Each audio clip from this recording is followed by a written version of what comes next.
Untuk mengulas tentang gaya komunikasi pejabat yang diminta berbenah dan lebih peka pada rakyat, kita sudah terhubung dengan Guru Besar Komunikasi Politik UIN Jakarta, Prof. Gun Gun Herianto. Selamat malam, Prof. Selamat malam, Mbak My Sister.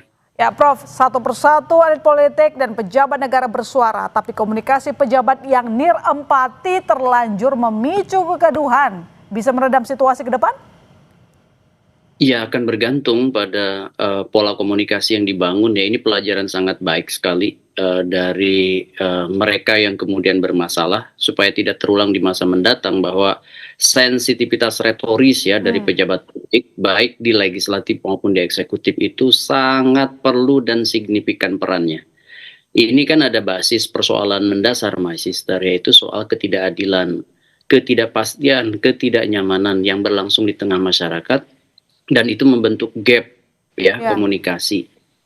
Dan itu kemudian seperti disiram ya oleh bensin api yang membara itu dengan pernyataan yang menurut saya tidak sensitif sekaligus kehilangan logiknya ya. Kan ada yang bilang misalnya dengan diksi yang tidak pantas disampaikan di muka publik sekaligus narasi tentang kebijakan yang tidak nyambung, misalnya soal kenaikan tunjangan.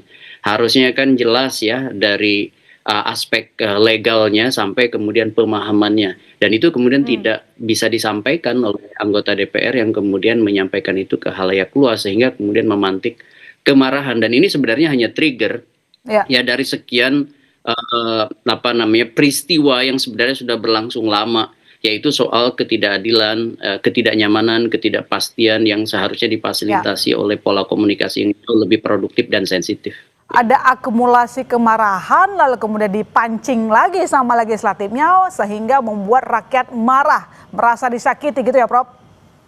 Iya, sebenarnya kalau mau jujur bukan hanya dari legislatif, tapi juga beberapa pejabat di eksekutif, ya menteri, ya kemudian juga ya kepala PCO dan lain-lain. Ya ini kan sebenarnya kumulatif. Jadi waktunya untuk berbenah soal bagaimana memastikan komunikasi publik dari pemerintah dan legislatif itu bukan di peran pinggiran, tapi harusnya di arus utama. Karena hampir seluruh negara demokrasi tidak akan sukses kalau kebijakan tidak difasilitasi oleh komunikasi kebijakan yang baik. Ya, seperti yang Anda bilang, Prof, komunikasi ini kan adalah persoalan yang mendasar. Tapi kalau yang seperti Anda bilang juga tadi, komunikasi elit sama respons persoalan terus picu kontroversi, legislatif maupun eksekutif. Mereka ini kan corongnya untuk sosialisasi kebijakan supaya sampai ke publik. Jadi apa yang bisa kita tangkap di sini? Kenapa gaya komunikasinya justru bikin gaduh, Prof? Menurut saya ini karena ketiadaan ya basis knowledge ya terkait dengan protokol komunikasi di level tinggi ya. Dalam konteks ini adalah legislatif dan eksekutif itu kan sudah struktur politik. Sementara dalam konteks bingkai negara demokrasi itu kan ada 5 elemen infrastruktur lain yang harus diajak berkomunikasi bersama-sama, yaitu partai politik, kelompok kepentingan, kelompok penekan, media, dan tokoh-tokoh di tengah masyarakat atau figur ya. Dan ini kemudian keterbukaan dalam membuka ruang-ruang dialog formal maupun informal itu justru diperlukan. Kalau semata-mata misalnya kebijakan dieksekusi kemudian disosialisasikan lewat media tanpa kemudian ada komunikasi deliberatif ya, komunikasi yang kemudian beri ruang partisipasi untuk kemudian sama-sama menjadikan itu kepemilikan bersama atau punya sense of belonging terhadap isu itu, tentu berbeda, ada trust di situ. Nah ini persoalannya nggak ada trust. Tambah menurut saya ada persoalan yang serius, yaitu soal arogansi. Ini yang disebut bukan semata-mata sensitivitas retoris, tapi ada noble self, merasa diri paling hebat. Dan ini kemudian bagi aspek komunikator, ini sangat menjadi persoalan ketika ada situasi tidak nyaman, tidak pasti, tambah ada noble self dari aktor yang melakukan proses komunikasi dan akhirnya kemudian terjadilah peristiwa-peristiwa yang tidak kita inginkan. Karena apa? Logika publik ya kadang-kadang kan beragam ya, ekspresinya juga beragam sehingga kemudian ada kemarahan yang difasilitasi, apalagi kemudian muncul banyak free rider di situ. Artinya komunikasi yang buruk didasari dari ketidakpekaan melihat masalah. Itu poinnya, Prof.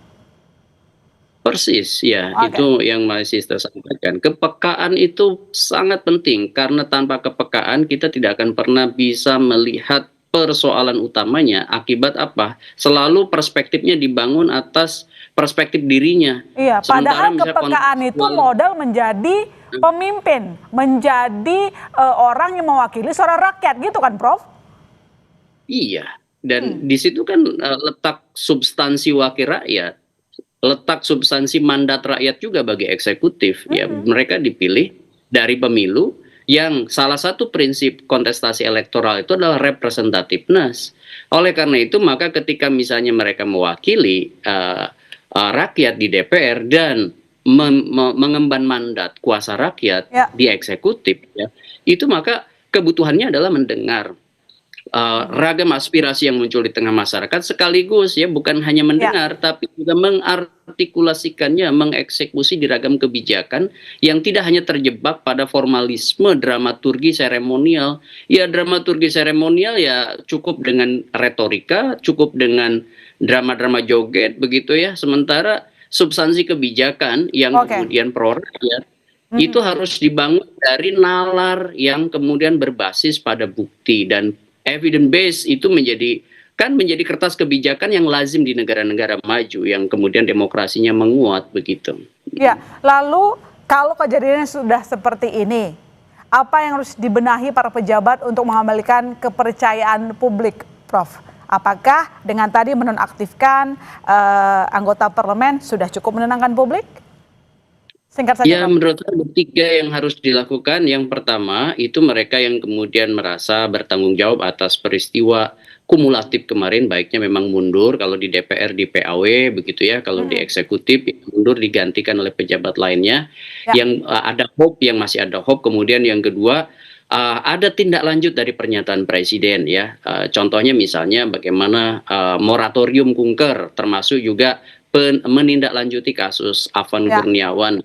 Itu harus clear, konkret, dan bukan hanya pada Afan tapi pada seluruh rangkaian peristiwa kekerasan yang terjadi di situ. Dan jangan seperti kemarin ya, Prof, seakan-akan semua menghilang ketika rakyatnya datang ke gedung DPR, WFH lagi. Iya, dan terakhir menurut saya penting juga untuk mengingatkan ini non-violent movement. Jadi gerakan itu harus anti kekerasan. Jadi negara berkeadaban itu basisnya adalah tanpa kekerasan. Jadi kalau kemudian sekarang ada kemudian resonansi soal kekerasan, baiknya memang dihindari karena apa? Ya jelas kan pesannya sudah sampai bahwa ini ada ketidakadilan yang harus ditindaklanjuti bukan hanya oleh legislatif tapi juga oleh eksekutif. Baik, semua harus dengarkan rakyat karena rakyat adalah tuannya. Yang gaji rakyat. Ya kan, Prof? Selamat malam, Prof. Terima kasih telah bergabung di Kompas Malam.